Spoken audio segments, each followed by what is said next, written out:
കേരളത്തിലെ ഫുട്ബോളിനെ പ്രോത്സാഹിപ്പിക്കുന്നതിന് വേണ്ടി നിരവധി നടപടികൾ ഈ ഗവൺമെന്റ് എടുത്തിട്ടുണ്ട്. അതോടൊപ്പം തന്നെ സ്പോർട്സ് എക്കോണമി വളർത്തുന്നതിന് വലിയ തോതിലുള്ള പ്രചരണങ്ങളും നമ്മൾ കൊടുക്കുന്നുണ്ട്. ഇതിന്റെ ഭാഗമായിട്ടാണ് കേരളത്തിൽ ആദ്യമായി ഒരു കായിക ഉച്ചകോടി 6 മാസങ്ങൾക്ക് മുമ്പ് സംഘടിപ്പിക്കുകയും വളരെ വിജയകരമായി അത് പൂർത്തീകരിക്കുകയും ചെയ്തു. ഏകദേശം 5000-ലധികം കോടി രൂപയുടെ സ്വകാര്യ നിക്ഷേപം ഇതുമായി ബന്ധപ്പെട്ട് കേരളത്തിൽ വരികയാണ്. അതിൽ ഒട്ടുമിക്ക പദ്ധതികളും ഇപ്പോൾ ആരംഭിച്ചിട്ടുണ്ട്. ഇവിടെ കായിക ഇനങ്ങളെ കൂടുതൽ പ്രോത്സാഹിപ്പിക്കുക എന്നുള്ളതിന്റെ ഭാഗമായിട്ടാണ് ഇപ്പോൾ അർജന്റീനിയൻ നാഷണൽ ടീമിനെ കേരളത്തിലേക്ക് ക്ഷണിക്കുന്നതിന് വേണ്ടി കഴിഞ്ഞ ദിവസം നമ്മൾ സ്പെയിനിൽ പോയിരുന്നു. നിങ്ങൾക്കറിയാവുന്ന സ്പെയിനിൽ വെച്ച് ടീമിന്റെ ബന്ധപ്പെട്ടവരുമായി സംസാരിക്കുകയും 2025 ഇന്ത്യയിൽ അർജന്റീനിയൻ മാച്ച് ഒരു സൗഹൃദ മത്സരം നടത്താമെന്ന് അവർ സമ്മതിക്കുകയും ചെയ്തു. ഇതുമായി ബന്ധപ്പെട്ട് ഇന്ന് വിളിച്ച് നിങ്ങളെ കാണാമെന്നുദ്ദേശിച്ച് സർക്കാരിനെ സംബന്ധിച്ചിടത്തോളം വലിയ സാമ്പത്തിക ബാധ്യത ഇതുമായി വരും എന്നുള്ളതുകൊണ്ട് സാമ്പത്തിക സഹകരണം ആവശ്യമായി വന്നു. ഇതിന്റെ അടിസ്ഥാനത്തിലാണ് കേരള ഗോൾഡൻ സിൽവർ മർച്ചന്റ് അസോസിയേഷനുമായി നമ്മൾ സംസാരിക്കുന്നത്. അപ്പോ അവര് കത്ത് മുഖാന്തരം അവരെ അറിയിക്കുകയും ഇതിന്റെ ഭാഗമായി ഈ ഗോൾഡൻ സിൽവർ മർച്ചന്റ് അസോസിയേഷൻ സംസ്ഥാന വ്യാപാരി വ്യവസായിയുമായി ചർച്ച നടത്തുകയും അവരൊന്നിച്ചു തന്നെ കേരളത്തിൽ ഈ മത്സരം സംഘടിപ്പിക്കാൻ സന്നദ്ധത അറിയിച്ചിട്ടുണ്ട്.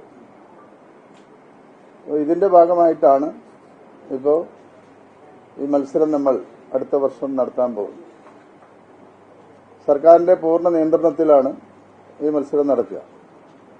ഇതിനാവശ്യമായിട്ടുള്ള മുഴുവൻ സാമ്പത്തിക സഹായവും കേരളത്തിലെ വ്യാപാര സമൂഹം എന്നാണ് പറഞ്ഞിട്ടുള്ളത്.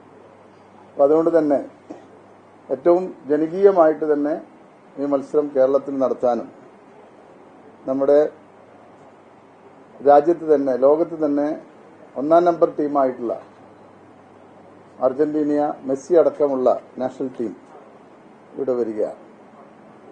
ഇതുമായി ബന്ധപ്പെട്ടുള്ള ഔദ്യോഗികമായിട്ടുള്ള ഒരു പ്രഖ്യാപനം അത് അർജന്റീനയാണ് നടത്തുന്നത്. അവര് അടുത്ത 1.5 മാസത്തിനകം ഒരു കേരളത്തിൽ വരും.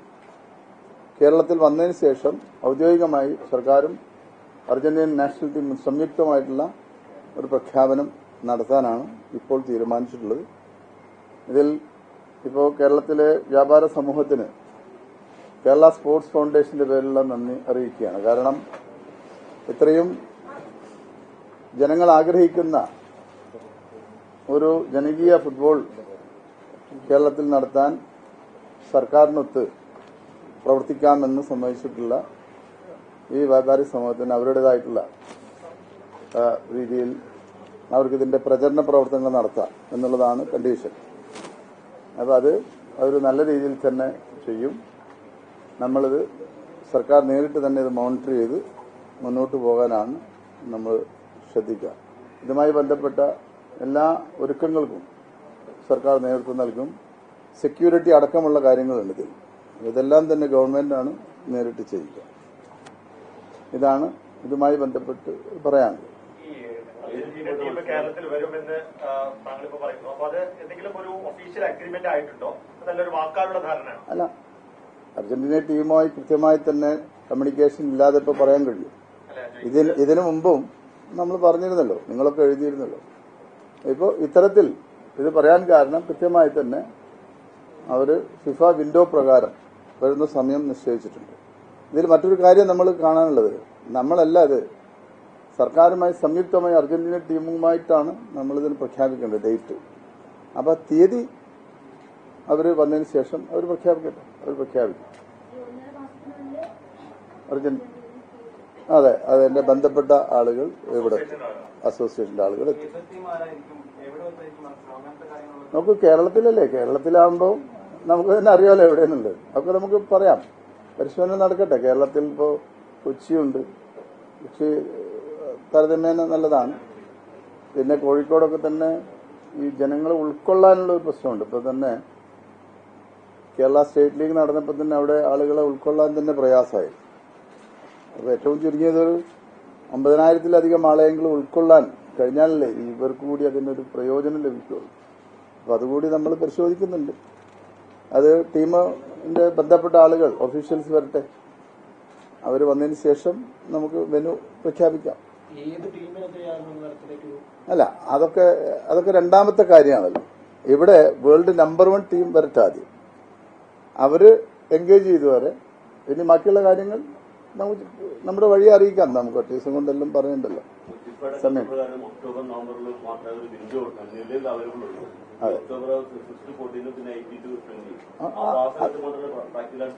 അതെ അതെ, ആ ഒരു ഡേറ്റ് ആവുമല്ലോ. ഫിഫ വിൻഡോ അങ്ങനെ തന്നെയാണല്ലോ. അതാണ് ഞാൻ പറഞ്ഞത്, അടുത്ത വർഷം. അത് 2025 അത് പറയാം. അതല്ല ഞാൻ പറഞ്ഞത്. അത് അർജന്റീനൻ ഫുട്ബോൾ ഫെഡറേഷനുമാണ് ഔദ്യോഗികമായി കേരളത്തിൽ വന്ന് അറിയിക്കുന്നത്. അവരവിടുന്നല്ല പറയുന്നത്. അവർ വരും.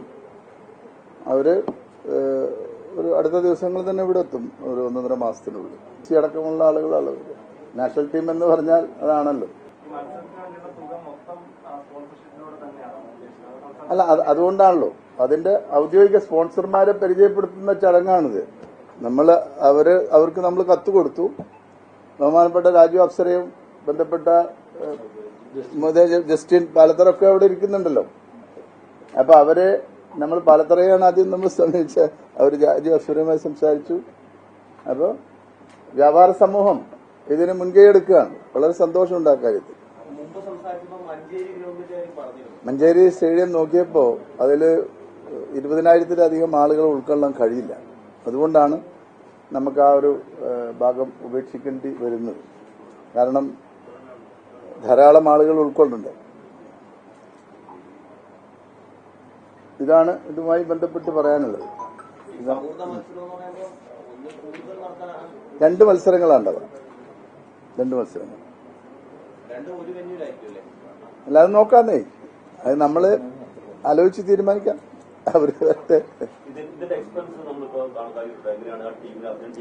ഇല്ല, ആ കാര്യങ്ങളിലൊക്കെ നമ്മൾ കടക്കാൻ പോകുന്നത്. അല്ല, അത് നമ്മൾ ആ കാര്യങ്ങളിൽ കടക്കാൻ മതി. ഇപ്പോ നിലവിൽ ഇന്ത്യയിൽ കേരളത്തിലാണ് അർജന്റീനിയൻ ഫുട്ബോൾ ടീമിന്റെ 4/1 ഫാൻസ് ഉള്ളത്. അവരെ സംബന്ധിച്ചുള്ള ഏറ്റവും കൂടുതൽ ഫാൻ ബേസ് ഉള്ള രാജ്യമാണ് ഇന്ത്യ, അർജന്റീനൻ ടീമിനെ സംബന്ധിച്ചുള്ളത്. അതുകൊണ്ട് അവർക്കിവിടെ വരാൻ താല്പര്യം കൂടുമല്ലോ. അതാണ് അതിന്റെ ഒരു പ്രധാനപ്പെട്ട കാര്യം. പണത്തിലപ്പുറം അതാണ്. അവരൊരു ഫാൻ ബേസ് ഏറ്റവും സ്ട്രോങ് ആയിട്ടുള്ള ഒരു സംസ്ഥാനമാണ് നമ്മൾ. അപ്പം അതുകൊണ്ട് അതുകൂടിയാണ് അവർ നോക്കുന്ന ഒരു കാര്യം. അല്ല, അത് നമ്മൾ തീരുമാനിക്കാം. അല്ല, അത് നോക്കൂ, അതൊക്കെ നമ്മൾ ആലോചിക്കാതിരിക്കുമോ? അതിനെ ആലോചിക്കുന്നുണ്ട്. അത് നമുക്കത് തീർച്ചയായിട്ടും ആ ഒരു കാര്യം നമ്മൾ പിന്നീട് അറിയിക്കാം. നമ്മൾ ആദ്യം ഈ ഒരു കാര്യം വേൾഡ് നമ്പർ 1 ആദ്യം എൻഗേജ് ചെയ്യുക. അതിനുശേഷമല്ല മറ്റുള്ള കാര്യങ്ങൾ. തീർച്ചയായും അസോസിയേഷന്റെ ആളുകൾ വന്ന് അവര് ഇവിടെ പശ്ചാത്തല സൗകര്യം മറ്റു കാര്യങ്ങളൊക്കെ പരിശോധിക്കും. അതിനുശേഷമായിരിക്കില്ല അവരുടെ ഒരു അല്ല, അവര് വരുമ്പോൾ തന്നെ അത് പ്രഖ്യാപിക്കും. അവർ പ്രഖ്യാപിക്കാനാണ് വരുന്നത്. ടീം വരാൻ ഒരു തീരുമാനം ഫൈനലായി. യെസ്, അതിന് മാറ്റമില്ല. ഇല്ലല്ല. നമുക്ക് ഈ ഒരു കാര്യത്തിൽ അതൊക്കെ പിന്നീടുള്ള കാര്യങ്ങളാണ്. ഫോറിൻ അഫയേഴ്സിന്റെ ഒക്കെ. അപ്പോൾ നമ്മൾ ക്യൂബൻ ടീം വന്നിരുന്നു, യൂറോപ്യൻ ടീമുകളൊക്കെ തന്നെ കേരളത്തിൽ വന്നിട്ടുണ്ട്, ഇന്ത്യയിൽ വരുന്നുണ്ട്. അത് അതിന്റെ പ്രോസസ്സാണ്. അതിലൊന്നും മറ്റ് സാങ്കേതിക തടസ്സങ്ങളൊന്നുമില്ല. ആ സമയത്ത് അവര് വിസക്ക് അപ്ലൈ ചെയ്യണം, അത്രയല്ലേ ഉള്ളൂ. അതവർ ചെയ്യും. അങ്ങനെയാണല്ലോ അതിന്റെ ഒരു രീതി. തീർച്ചയായിട്ടും ആ സമയത്ത് ബഹുമാനപ്പെട്ട കായിക വകുപ്പ് മന്ത്രിയുമായൊക്കെ തന്നെ നമ്മൾ ചർച്ച നടത്തുമല്ലോ. ആദ്യം ഒരു നിലം ഒരുങ്ങണ്ട, ആദ്യം അത് ഒരുങ്ങിക്കഴിഞ്ഞല്ലോ. ഈ അർജുൻ വിദേശത്ത് ചർച്ച നടത്തുന്നല്ലോ, ആരുമായിട്ടാണ് ചർച്ച ചെയ്ത് വ്യക്തികളുമായിട്ടാണ് ഡെസിഗ്നേഷൻ എന്നാണ് അർജുനെ പോയിട്ട് നോക്കൂ, ടീമിന്റെ സ്പെയിനിലെ ഹെഡ്ക്വാർട്ടറിൽ നമ്മൾ പോയത്. അവിടെ മറ്റാരും ഉണ്ടാവുമല്ലോ, അർജന്റീൻ ടീമിന്റെ ആളുകളിൽ ഉണ്ടാവും. അല്ല, അർജന്റീൻ ടീമിനായിട്ട് ബന്ധപ്പെട്ടു എന്ന് പറഞ്ഞാൽ പിന്നെ പ്രത്യേകം അതിന് പറയേണ്ടതില്ലല്ലോ. അതിനതിന്റെ സിസ്റ്റം ഉണ്ട്, പിന്നെ മാനേജ്മെന്റ് ഉണ്ട്, അവരുമായി സംസാരിക്കും.